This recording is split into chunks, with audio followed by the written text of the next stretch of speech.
రాజు ఎక్కడ మనది? భీమవరం మండలం. ఏ నియోజకవర్గం? భీమవరం నియోజకవర్గం. భీమవరం. మరి వచ్చే ఎన్నికల్లో భీమవరంలో ఎవరు గెలుస్తారు? గంధసీని గారు నెగ్గుతారు. గంధసీని గారు పవన్ పోటీ కదా ఈసారి.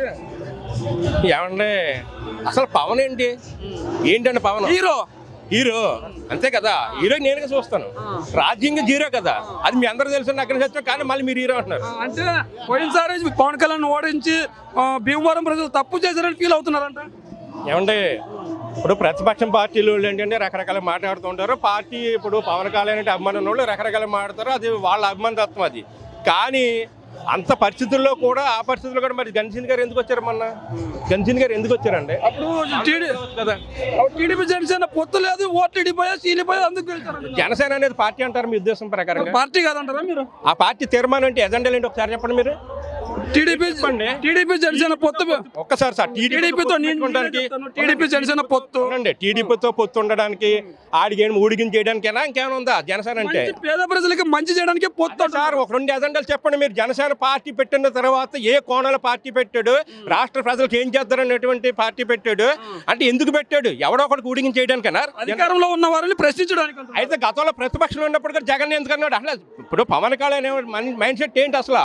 అధికారంలో ఉండేవాడిని అంటున్నా తప్పులేదు, కానీ ప్రతిపక్షంలో ఉన్నాడు కదా లాస్ట్ టైం జగన్. అప్పుడు కూడా జగన్ అనేవాడు కదా. ఇప్పుడు ఇవాళ అధికారంలో ఇప్పుడు జగన్. అసలు జగన్ పవన్ కళ్యాణ్ అనేవాడు మైండ్ సెట్ అసలు ఏంటి? ఈ రాష్ట్రానికి ఏం చేయాలనుకుంటున్నాడు అంటే రాష్ట్రాన్ని ఏంటంటే ఒక పరాకాష్ఠ కింద రాష్ట్రాన్ని విచ్ఛిన్నం చేసి రాష్ట్రంలో నేను దుష్టశక్తిని తీసుకొచ్చాలనేటువంటి కుతంత్రాలతో ఉన్నాడు పవన్ కళ్యాణ్. అట్లా కాదు, పేద ప్రజలకు మంచి చేయాలని మంచి ఏం చేయాలనుకుంటే చెప్పండి మీరు. సంక్షేమం ఇస్తాను, అభివృద్ధి చేస్తాను, ఉద్యోగాలు ఇస్తాను, రాష్ట్రాన్ని అభివృద్ధి చేస్తాను. సంక్షేమ పథకాలు వేస్ట్ అని ఎందుకంటున్నారు ప్రతిపక్షం వాళ్ళు? ఇదే సంక్షేమ పథకాలు పెట్టడం మీరు ఎక్కడ తీసుకొచ్చారని పెడతారని అడుగుతున్నారు. చంద్రబాబు నాయుడు అడుగుతున్నాడు, పవన్ కళ్యాణ్ అడుగుతున్నాడు. మరి వీళ్ళు ఎక్కడి తీసుకొచ్చి పెడతారు? సృష్టిస్తామంటున్నారు. అంటే వీళ్ళైనా దైవసానుకులు కంపెనీలు తీసుకొస్తాం, పోలవరాన్ని పూర్తి చేస్తాం. ఏం మరి తెలుగుదేశం ఎందుకు పూర్తి చేయలేదు? అప్పుడు తెలుగుదేశం ఎందుకు అడగలేదు? ఇదే పవన్ కళ్యాణ్ చెప్పండి. తెలుగుదేశం పార్టీలో 14 సంవత్సరాలు అధికారంలో ఉన్నటువంటి తెలుగుదేశం పార్టీ లాస్ట్ టైం కూడా తెలుగుదేశం ఉన్నటువంటి పార్టీని ఎందుకు ప్రశ్నించలేదు పవన్ కళ్యాణ్? 90% పూర్తి చేసింటే దాన్ని నిర్వీర్యం చేసింది జగన్ గారు అంటున్నారు. ఎక్కడ పూర్తి చేశాడండి? ఒక ట్రాక్టర్ వెళ్తుంటే దానికి 6,000 బిల్లు వేసేవాడు. ఆ ట్రాక్టర్ యజమానికి ఏమి ఇచ్చేవాడు కదా. 6,000 సొమ్ము చేసుకునేవాడు ఎవరు? చంద్రబాబు నాయుడు. ఇలాంటి పార్టీకి ఊడికించేసేటువంటి పవన్ కళ్యాణ్ ని అలా ప్రజలు నమ్ముతారని మీరు మాత్రం ఎలా అనుకుంటున్నారు? అంటే కాపులంతా పవన్ కళ్యాణ్ వైపు ఉన్నారు. ఏమంటే కాపులందరూ ఉంటే ఈయన ఎందుకు వస్తారండి? గంధసీని గారు ఎందుకు వస్తారు? గంధసీని గారు ఎందుకు వస్తారు? ముగ్గురు మన కాపులే కదా. లాస్ట్ టైం పోటీ చేసిన ముగ్గురు కాపులే కదా. మరి గంధసీని గారు ఎందుకు వచ్చారంటే ముగ్గురులో విన్నింగ్ పర్సన్ ఒకడు ఉంటాడు, నెంబర్ 1 క్యాండిడేట్ ఒకడు ఉంటారు. పవన్ కళ్యాణ్ అంటున్నారు ఏదండి ఇప్పుడు ఇవాళ పవన్ కళ్యాణ్ కి భీమవరం చేయడానికి ఏమైనా దమ్ముందా అంటున్నారు కదా. ఏది ఎక్కడ ఏమైనా ఇచ్చాడా? స్టేట్మెంట్ ఇచ్చాడా? పిఠాపురం పోవాలో తెలియదు, కాకినాడ పోవాలో తెలియదు, ఎక్కడ పోవాలో తెలియని పరిస్థితుల్లో పవన్ కళ్యాణ్ ఉన్నాడు. పవన్ కళ్యాణ్ ఇన్ని సీట్లను తెలుగుదేశం పార్టీ నాయకుని అడుగుతున్నాడా? ఒకవేళ అడిగితే ఉండండి, ఒకసారి అడిగితే ఒక 20 సీట్లు ఇచ్చాడు, ఇంకో అందులో 10 సీట్లు తెలుగుదేశం కూడా ఉంటాడు. ఎందుకుంటారు? వైసీపీ నాయకులు కూడా కాదు, వైసీపీ నాయకులు కూడా కాదు. నేను అడిగిన ప్రశ్న తర్వాత వైసీపీ నాయకులు కూడా జగన్ గారి మనస్తత్వం నచ్చక వైసీపీలో రాజీనామా చేసి జనసేనలో జాయిన్ అవుతున్నారు కదా. ఎగ్జాంపుల్ ఎమ్మెల్సీ చూడండి. ఇప్పుడు కొంతమంది ఏంటంటే పరిపాలన దక్షతలో వాళ్ళ అనైక్యత విధానంతో క్యాండిడేట్లు మార్చడం జరుగుతుంది. ఎందుకంటే అది సహజంగా ఏ పార్టీ అయినా అలాగనే మారుతాడు. ఇప్పుడు గతంలో బీజేపీ పార్టీతో తెలుగుదేశం పార్టీ పొత్తున్నప్పుడు కామినేని శ్రీనివాస్ ఎవరండి? తెలుగుదేశం కదా. అతనికి సీట్ ఇచ్చి కాకిలో నెగ్గించి వైద్య శాఖ కొట్టాడు.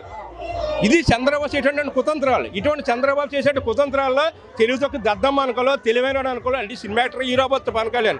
కానీ అతనికి తెలుగుదేశం పార్టీకి ఉడికించేస్తున్నాడంటే అతని నైతిక విధానాలు ఏంటి అనేది ప్రజలు చూసి ఏం చేయాలనేది ఆలోచించారు. ఆయన కూడా చెప్తున్నాడు కదా, ఉభయ గోదావరి జిల్లాలో దాదాపు 36 సీట్లు ఉంటే ఒక్క సీటు కూడా వైసీపీ గెలవనేను అంటున్నాడు. ఉండండి ఒక్క సీటు కనుక రాకపోతే పవన్ కళ్యాణ్ రాష్ట్ర వదిలేసి వెళ్ళిపోతాడా? చంద్రబాబు నాయుడు రాష్ట్ర వదిలేసి వెళ్ళిపోతాడు. దమ్ము అంటే ప్రజలు చేయమనండి. ప్రజలు ఎలా తీర్పు చెప్తారు ప్రజలు. ప్రధానాడు ఏంటంటే ప్రధానాడు అంటే వీళ్ళకి మళ్ళీ బోగస్ మాటలు ఏంటంటే ఇప్పుడు ఇవాళ దేవాన్స్ గారు ఎక్కడ చదువుతున్నాడు? దేవాన్స్ అనే కుర్రోడు ఎక్కడ చదువుతున్నాడు? తెలుగు చదువుతున్నాడు. ఏమన్నా తెలుగు అనేది ప్రతి స్కూల్లో చెప్తారంటే ఏ స్కూల్లో చదువుతున్నాడు? ఇంగ్లీష్ మీడియం వద్దని ఎందుకన్నాడు? పవన్ కళ్యాణ్ పిల్లలు ఎక్కడ చదువుతున్నారు? ఇంగ్లీష్ మీడియం వద్దని అన్నాడు. ఇళ్ల స్థలాలంటే ఇళ్ల స్థలాలు ఇవ్వద్దని అంటాడు. ఎవడు జాగిరండి? ఇళ్ల స్థలాలు ఇవ్వద్దు అంటాడు, మేము ఇల్లు కట్టిస్తాను అంటున్నాడు. ఏంటమ్మా ద్వంద్వ వైఖరి ఏంటి చంద్రబాబు నాయుడుది? అంటే ఇళ్ల స్థలాలు ఇచ్చేదాం కరెక్టే, కానీ ఎక్కడో ఊరికి చివరి ఇస్తున్నారు, అక్కడ సదుపాయాలు కూడా లేవంటున్నారు కదా.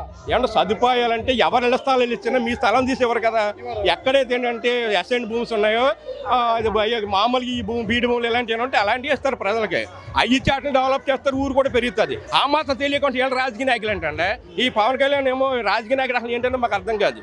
ఏ కోణంలో రాజకీయ తత్వంలోకి వచ్చాడు కానీ పవన్ కళ్యాణ్ గురించి తెలియదు. అంటే ఎప్పుడు కూడా ఒకటి ఊడికిని చేయడానికే కాపుల్ని మొత్తం నాశనం చేసేటువంటి వ్యక్తి అంటే ఎవడంటే పవన్ కళ్యాణ్. అంటే కాపులకు మంచి చేసేదే టీడీపీ జనసేన అంటున్నారు కదా. ఎలాగండి? కాపులకు మంచి చేసేది టీడీపీ జనసేన, కాపులు నష్టపోయిందంటే ఒక వైసీపీలోనే అంటున్నారు. అసలు కాపులకి నష్టపోవడం ఏంటంటే కాపులకి నెంబర్ 1 మంత్రి పదవులు ఇచ్చారు, నెంబర్ 1 సీట్లు ఇచ్చారు. కాపులకి ఏంటంటే ఈవేళ 40 సంవత్సరాలు నిండితే కాపుల్లో కూడా 40 సంవత్సరాలు నిండేటువంటి ప్రతి మహిళలకు కూడా సంవత్సరానికి ఎంత ఇస్తున్నాడని మీ అందరూ తెలిసినటువంటి సత్యం.